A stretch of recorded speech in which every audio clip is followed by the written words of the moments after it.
La lección de esta mañana va a tratar básicamente de los mensajes que el Señor nos da a cada uno de nosotros a través de la Escritura, pero por no saber interpretar, por no creer al Señor, en este caso, por este soldado japonés no creer en el mensaje, tuvo 27 años de esclavitud en una selva, privado de todos los beneficios que el hombre puede tener aquí. Y que a nosotros no nos pase lo mismo creyendo que este mundo no se va a arreglar, pero que tenemos una esperanza que el mundo no tiene, ¿verdad? Y es que el Señor va a cuidar de su pueblo hasta el final de los días. Es que de la misma forma en que este soldado enfrentó una guerra, nosotros enfrentamos una guerra, ¿verdad, Pepe? Dice el apóstol Pablo que nuestra lucha no es contra sangre ni carne, sino contra principados y potestades de las tinieblas. Por lo tanto, estamos en una misma guerra.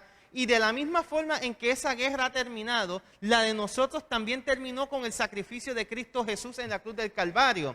El sacrificio de Jesús nos hace victoriosos y nosotros debemos de creer que somos libres de esa guerra, que somos libres de la esclavitud, que somos libres del castigo, porque Cristo Jesús ha pagado y nos ha libertado. Amén. Y la lección de escuela sabática comienza con un texto que me gustaría leer, Joe. Y es un versículo que se encuentra en Isaías 40, versículos 1 y 2. Aquellos que tienen Biblia lo pueden buscar. Isaías 40, 1 y 2, donde allí dicen: consuelen, consuelen a mi pueblo. Consuelen, consuelen a mi pueblo, dice Dios. Hablen al corazón de Jerusalén y denle voces de que la lucha ha terminado, que su iniquidad ha sido quitada, que ha recibido de la mano del Señor, el doble por sus pecados. Es interesante que el capítulo 40 de Isaías y la exhortación que hace en los versículos 1 y 2 de liberación, de celebración, que la guerra, que el sacrificio, la esclavitud había terminado, se da casi un siglo y medio antes de que terminara realmente. O sea, cuando se está celebrando, cuando Isaías está celebrando, está agradeciendo por la libertad, todavía ellos eran esclavos. Todavía no habían sido liberados realmente, seguían oprimidos bajo la esclavitud. Y esto antes de dejarte, esto me trae a nosotros a aplicar algo. Nosotros tenemos que ser agradecidos antes de que ocurran las cosas. Tenemos que comenzar a reclamar esa promesa de libertad para que nuestro corazón pueda creer en esa libertad que realmente va a llegar y que es segura. Y es que el pueblo de Dios, el pueblo fiel de Dios, tiene que celebrar antes de la llegada de la liberación. ¿Por qué tiene que celebrar? Porque sabemos que cuando Dios promete algo, Dios va a cumplir. Y a través de la historia hemos visto cómo Dios, a través de sus profetas, ha estipulado cómo va a ser el tiempo final de las cosas, o el final, ¿verdad?, de algunas situaciones con el pueblo de Israel y que pasa hoy día con nosotros. Y a través de la Escritura se nos da la certeza de que Dios va a cumplir. Así que si Dios nos dice a nosotros, ustedes van a ser liberados del mal, del pecado, de Satanás, empecemos a celebrar porque Dios nos va a liberar. Es como cuando, yo lo pongo de esta manera, hay unas personas que están en una isla, están perdidos, están sufriendo hambre, ve un avión que pasa y les dice, la ayuda viene pronto. La gente va a celebrar cuando llegue la ayuda o en el momento en que reciben la noticia. ¿Cuándo es que van a celebrar?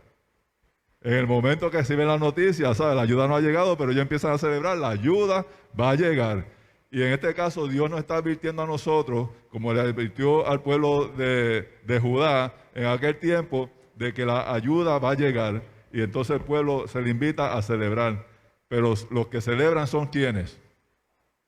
Los que son fieles a su palabra.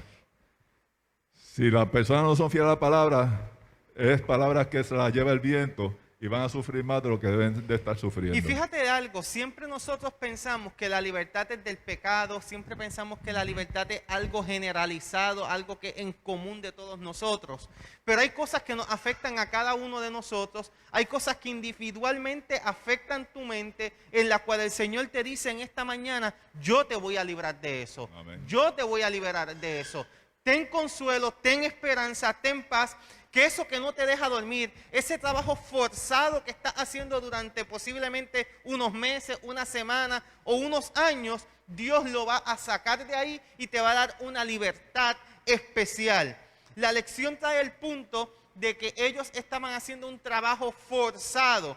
Algo que estaban obligados a realizar. Y el pecado hace eso con cada uno de nosotros. Nos fuerza a hacer cosas que posiblemente no queremos o posiblemente nos encadena cosas que pueden alejarnos de Dios. Es que la idea, aunque parece ser injusta para el hombre, tiene sus connotaciones beneficiosas también para el hombre.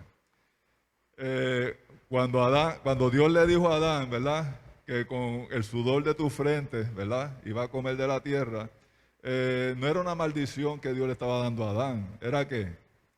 Una bendición, porque Dios sabía que nuestro cuerpo humano, nuestro cuerpo de pecado, iba a suceder una serie de cosas que si nosotros no nos ejercitamos, vamos a ir desfalleciendo. Pero también lo podemos poner en el ámbito espiritual. Hay ciertas cosas en nuestra vida que nos suceden para que fortalezcamos nuestra fe. Y esa fe va a ir creciendo a medida que nosotros vamos confiando en Dios y vamos trabajando para la obra de Dios. Así que el trabajo forzado se cumple, ¿verdad?, a través del tiempo. Pero va a llegar un momento en que ese trabajo forzado, ¿verdad?, para nosotros, en este sentido, va a culminar y vamos a recibir la recompensa. Esta lección se divide en 3 etapas, como habíamos hablado anteriormente, y vamos a ver cómo en cada una de las etapas, desde el trabajo forzado hasta la liberación que Dios nos va a dar, cómo va a correr para que nosotros estemos apercibidos, que estemos preparados para recibir al Señor en gloria. Y no solamente recibirlo, sino ir a morar con Él por la eternidad. Y esa es la buena noticia, ¿verdad?, que el Dios le tiene para su pueblo. El Señor dice, aquel que está trabajado y cansado, venga a mí y yo le voy a hacer descansar. Y ese es el llamado que nos hace la lección en esta mañana a cada uno de nosotros. Estamos cansados, estamos agobiados, estamos en angustia, pasando por problemas, por enfermedad. Tenemos que acudir al Señor. Y la lección nos habla de 3 palabras que nos ayudan a salir de ese trabajo forzado o que nos brindan esperanza en medio de ese trabajo forzado. Y la primera de ellas que la lección nos presenta es que Dios nos dice que si estás en un trabajo forzado, necesitas reposo. Todos los que estamos trabajando necesitamos ¿qué? Reposo. Reposo. Por eso se dio un día de reposo también, para que podamos descansar. Pero también nos dice que si estás en el trabajo forzado, también necesitas consuelo. Ajá. Restauración. Y la última palabra que usa y es que necesitamos restauración. Definitivamente. Y vamos a definir estas 3 palabras antes de pasar a las 3 escenas. Sí, seguro. Cuando la Biblia nos habla de reposo, muchas veces nosotros asociamos la palabra reposo a sábado o día de descanso. Pero no siempre en la Biblia el reposo tiene que ver con referente a un día. Porque cuando tú vas al Salmo 23 que te dice que Él te llevará a aguas de reposo, a pastos de descanso, no está hablando de un día. Cuando tú vas al Pentateuco te dice que el Señor quiere cargarte en sus hombros para que tú puedas recibir reposo. O sea, el reposo de lo cual nos está hablando aquí no depende de las condiciones externas, sino de la experiencia que tú tienes con Dios. Si Dios te va a cargar en sus hombros, es porque tu experiencia con Él es algo especial. Y el autor trae el término más adelante de el buen pastor. No, y también tenemos la parte de mi yugo es fácil y ligera mi carga, ¿verdad? Que pongamos nuestro yugo sobre el Señor para darnos reposo. Así que la ilustración del buen pastor, ¿verdad?, que carga su oveja, y la referencia que hace el Señor, ¿verdad?, la metáfora que nos trae el Señor a través del buen pastor, nos dice que no importa la circunstancia en que nosotros estemos. Muchas veces hemos oído expresiones de personas que dicen, el Señor está muy ocupado con otras personas para que me pueda ayudar a mí. Yo he oído de personas que hablan así, pero el Señor tiene tiempo para todos, ¿verdad? Y si nosotros ponemos nuestras cargas en el Señor nos las va a alivianar. No importa el problema que sea sencillo, sea grande. Para cada persona su problema es su problema.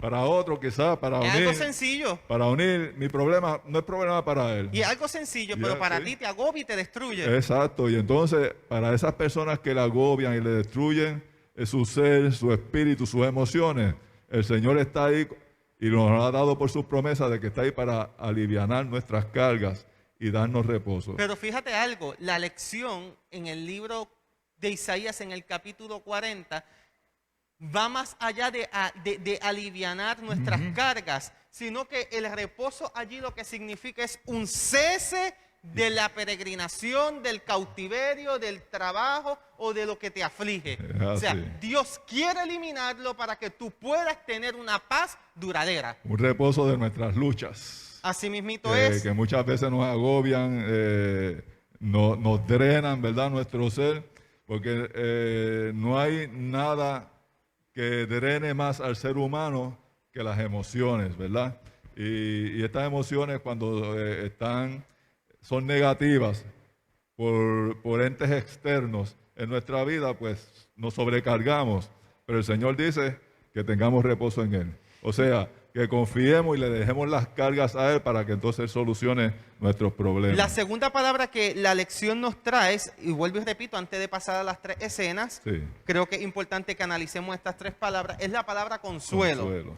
Y la palabra consuelo, por lo general, nosotros la utilizamos cuando una persona está cargada, cuando una persona está triste, cuando una persona ha perdido un ser querido, donde queremos dar palabras de consuelo o brindar un consuelo en promesa, pudiéramos decir, para que esa persona pueda estar tranquila. Y simplemente con acompañar a la persona, tan simple como acompañarla, sin decir una palabra, podemos ser de Podemos consuelo. brindar consuelo, pero del consuelo que nos habla la Biblia no tiene nada que ver con eso, porque no son palabras, es una acción de parte de Dios que produce el eliminar todo lo negativo que afecta a nuestra vida para que podamos tener paz, y se enfatiza que quien único produce esto es el Espíritu El Santo. Espíritu Santo, por eso cuando Jesús estuvo aquí en la tierra y iba a partir, dijo que le iba a dar un consolador. Me leíste la mente. Un consolador que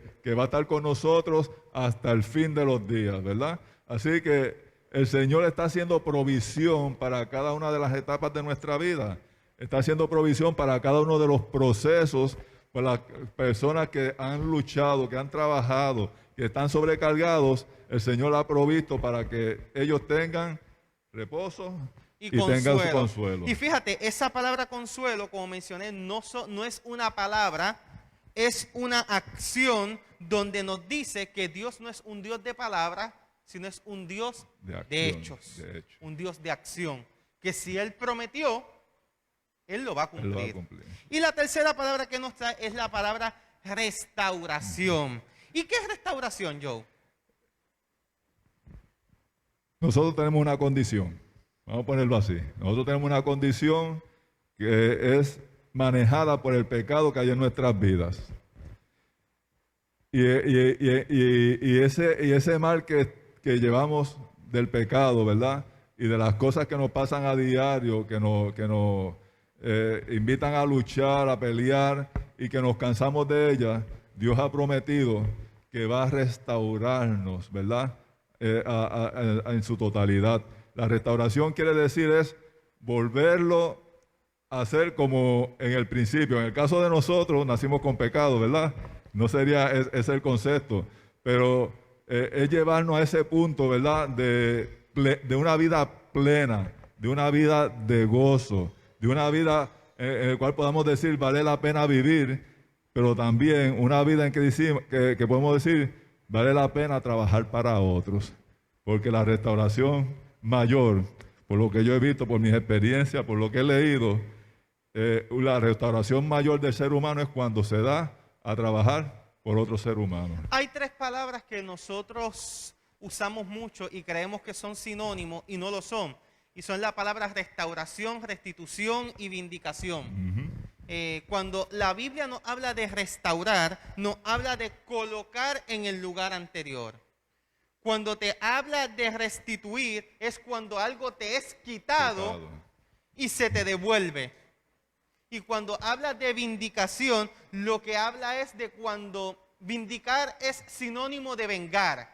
Es cuando Dios toma venganza para darte a ti lo que te corresponde. Son tres palabras totalmente diferentes, que las usamos creyendo que son sinónimos, pero no lo son. No lo son nunca. Y la lección usa una de ellas y es la de restaurar. La lección está diciendo que Dios quiere restaurar todas las cosas, colocarlas en su lugar original, en su lugar anterior. Y eso mismo ocurre también con nuestras vidas. Dios quiere llevarla al lugar anterior y es por eso que ahora nos presenta tres escenas para poder llevar eso a su lugar anterior. Y la primera de ellas es la de preparar el camino o la de un mensaje de preparación hacia el camino de alguien o de algo que va a traer esa liberación. Mira cómo dice el versículo 3, ¿verdad? De Isaías 40. Leo de la nueva Biblia latinoamericana. Una voz clama, preparen en el desierto camino al Señor, allanen en la soledad calzada para nuestro Dios. Una voz clama. ¿Y cuál es esa voz que clama? ¿Verdad? Es la voz de los siervos, ese remanente de Dios que ha permanecido fiel. Preparen en el desierto camino al Señor. ¿Cuál es el desierto? El desierto de nuestras vidas. Allanen en la soledad calzada para nuestro Dios. Si estamos solos, abramos una puerta para que nuestro Dios entre. Así que con esta introducción del libro de Isaías, capítulo 40, nos está hablando en forma retórica, en forma poética. Y entonces nosotros necesitamos leerlo con mucho cuidado, con mucho entendimiento, porque este mensaje no era para el pueblo de Dios en aquel momento. Este mensaje se extiende hasta nosotros. Vuelvo y lo leo para que cojan sentido. Una voz clama en el desierto, esa voz la de nosotros, que estamos clamando en el desierto. ¿Por qué clamamos? Por liberación. Preparen en el desierto camino del Señor. Si vamos a clamar a Dios, tenemos que abrirle nuestro corazón para que la voluntad de Dios se cumpla en nosotros. Y allanen en la soledad de la calzada para nuestro Dios. Así que es un mensaje individual, es un mensaje como pueblo, era un mensaje para aquel momento de la historia de Israel y será el mensaje para los tiempos finales cuando el Señor esté a punto de llegar a esta tierra. En la antigüedad, cuando se preparaba el camino o se preparaba un camino, era porque un rey o un soberano iba a pasar por ese lugar e iba a manifestar todo su poder, toda su gloria, toda su majestad. Y eso no es muy diferente a como está hablando la palabra de Dios con referente a nuestra vida y la liberación. La liberación. Cuando nos habla de la preparación del camino, lo que nos está diciendo es que Dios muy pronto va a pasar y va a mostrar su gloria, su poderío, su majestad. Y entonces la lección entra ahora en un juego de situaciones y palabras de personas que tienen que preparar el camino. Y el primer caso que nos trae, el caso de Elías. Elías preparó ¿qué camino? Yo. Me cogiste ahí, espérate, me perdí. Perdonen, amigos, hermanos. Continúa. Elías prepara el camino a una libertad el cual el pueblo necesitaba. ¿Cierto o falso? Es así. El pueblo necesitaba una libertad, estaba siendo esclavizado, estaba en paganismo. Entonces el Señor levanta a Elías para que sea el que prepare el camino hacia esa libertad que el pueblo necesitaba para que pudiese vivir en paz. Y es que volvemos de nuevo y hago énfasis en esto, hermanos. Quiero hacer mucho énfasis en esto. El pueblo remanente de Dios. ¿Te acuerdas que Elías en un momento dado dijo que estaba solo? Ajá. ¿Ves? Pero Dios le mostró que habían otros como él. En el caso de nosotros, muchas veces pensamos que estamos solos. Y tenemos que aprender a pensar de que no solamente estamos solos en esto, Dios tiene un pueblo remanente, en el cual va a estar entregado a la voluntad de Dios entregado a su palabra, y es el pueblo que va a dar el último pregón, ¿verdad?, en los tiempos finales que nos toca. En el caso de Elías, fue con el pueblo de Israel. En el caso de Elías, Elías tenía que llevar un mensaje, pregonar, ¿verdad?, lo que Dios quería para su pueblo. Y en este mensaje, que es la primera escena que se nos muestra aquí, hay mucha poesía, ¿verdad?, en lo que se va a decir. Pero cuando nos dice voz que clama en el desierto, podríamos hablar de un Elías clamando en un desierto donde abundaba la idolatría, donde abundaba personas que no creían en Dios, aún siendo de su propio pueblo. Fíjate, la lección nos enfatiza mucho algo que posiblemente nosotros no lo queremos a veces entender, pero es muy importante que lo entendamos, y son los defectos morales. Isaías ataca mucho la moralidad del pueblo. Decían que eran seguidores de Dios, pero no ayudaban a la viuda. Decían que eran seguidores de Dios, pero no ayudaban al huérfano. Decían que eran seguidores de Dios, pero pisoteaban al débil, al menesteroso. Y entonces Elías estaba haciendo un llamado a que se detuviera todo esto, un llamado a que esto pudiese tener un cese y un desista, para que entonces la gloria de Dios pudiera ser manifestada. El otro caso que nos trae la lección con referente a preparar el camino es el caso de Juan el Bautista. Juan el Bautista preparó ¿qué camino? El camino, ¿verdad?, del Señor, que iba a venir Jesucristo. Y Jesús mismo lo menciona, ¿verdad? Pero esto es una profecía que además que Elías la trae también Malaquías, más adelante, ¿verdad? Cuando Malaquías predice del profeta Elías, ¿verdad? Antes que venga el día de Jehová grande y terrible, Él hará volver el corazón de los padres hacia los hijos y el corazón de los hijos hacia los padres.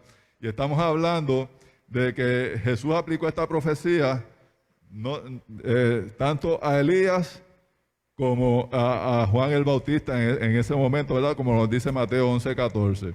Así que vemos una prefiguración, si lo podemos llamar de esa manera, en Elías, y vemos otra prefiguración en Juan el Bautista.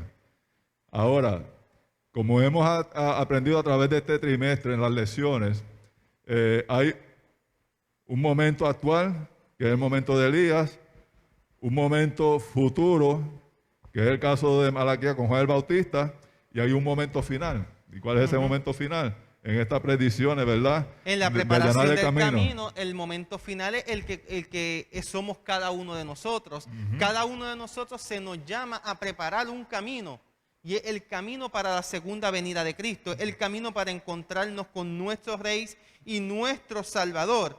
Pero la lección también nos habla de una segunda escena. Y es que encima de esta escena nos trae la segunda escena, donde en la segunda escena dice de que hay un viento que sopla, y dice de que la vida que había en aquel lugar cesó, comparando esa visión con la vida de cada uno de nosotros. Esto me hace acordar que dice que nuestra vida es como la flor del campo, que apenas pasa el viento por ella, ¿y qué sucede? Perece. Y lo que hace esta visión o esta segunda escena es una comparación entre lo que es la vida del ser humano y lo que es Dios. Nosotros somos unos simples mortales, nosotros perecemos, pero Dios no es así. Dios permanece para siempre. Eso me trae a la mente, ¿verdad?, las palabras, ¿verdad?, en los últimos capítulos del libro de Job, cuando el Señor le pregunta a Job: ¿quién estuvo aquí cuando yo hice esto? ¿Quién estuvo acá cuando decidí hacer lo otro? ¿Verdad? Entonces, cuando nosotros comparamos nuestra nada de sabiduría contra la sabiduría eterna de nuestro Dios, Dios nos está diciendo: miren, nosotros somos, como dijo Neil ahorita, como flor en el campo, que le da el sol, se seca y el viento se la lleva. Desaparecemos. La vida de nosotros es tan y tan corta en este mundo, que ¿qué podemos aprender a través de la vida? Los antediluvianos tenían mucho conocimiento porque vivían muchos años, pero nosotros que vivimos 85 años, 90 y raro, ¿verdad?, que pase de los 90, ¿qué podemos aprender en todo este momento? Así que si nosotros somos de una mente tan finita, ¿cómo nos podemos comparar con la mente de Dios? Por lo tanto, nos queda una sola cosa por hacer: confiar en la mente infinita de Dios. Porque Dios puede ver desde el principio, ver el futuro. Y si como en el tiempo de Israel, lo que Dios le predijo a Elías, y Elías lo explicó al pueblo, se cumplió cuando el Señor Jesús dijo, vendré pronto, pues digamos un amén, porque el Señor va a venir pronto y nos va a liberar de este mundo de pecado. Y ahí nos trae la tercera escena, porque ahora nos está hablando del poderío del Señor, y el poderío del Señor nos lleva a una tercera escena, y es la escena de un Señor que viene. Esta visión, o el capítulo número 40 de Isaías, lo que presentaba era la esperanza de que la ayuda venía en camino. Amén. De que Dios estaba presente y que Dios iba a hacer algo. Y eso es algo que tú y yo tenemos que tener siempre presente. Que nuestro Creador es un Creador que hace algo, que está en acción, que nunca se cansa y que da fuerza a aquel que la necesita. Así que el libro entonces del capítulo 40 de Elías termina con las preguntas que les dije que iba a hacer que le hacía a Job mismo. ¿A qué pues haréis semejante a Dios? ¿O a qué imagen le comprenderéis? La mayoría de las personas creen en sí mismas. La mayoría de las personas que viven en este mundo creen lo que pueden hacer, y muchos de ellos creen que si ellos no lo hacen, nadie lo puede hacer. ¿Cuántos se han topado con ese tipo de personas? Pero Dios nos está diciendo a nosotros, crean en mí. O sea, el énfasis del capítulo 40 es crean en mí. No tengan duda de lo que yo puedo hacer por cada uno de ustedes. Yo he prometido y Dios va a cumplir promesa, porque Dios no es hombre ni hijo de hombre, ¿verdad? Para que se arrepienta. Así que lo que Dios prometió lo va a cumplir con su pueblo. Ahora, la pregunta es, ¿vas a estar allí cuando Dios empiece a cumplir sus promesas? Amén.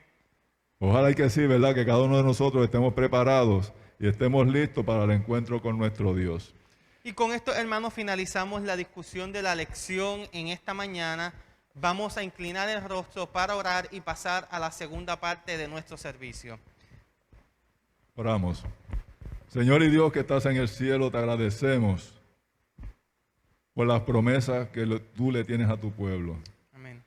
Y no solamente por las promesas para tu pueblo, sino por las promesas que tú nos haces a cada uno de nosotros en forma individual.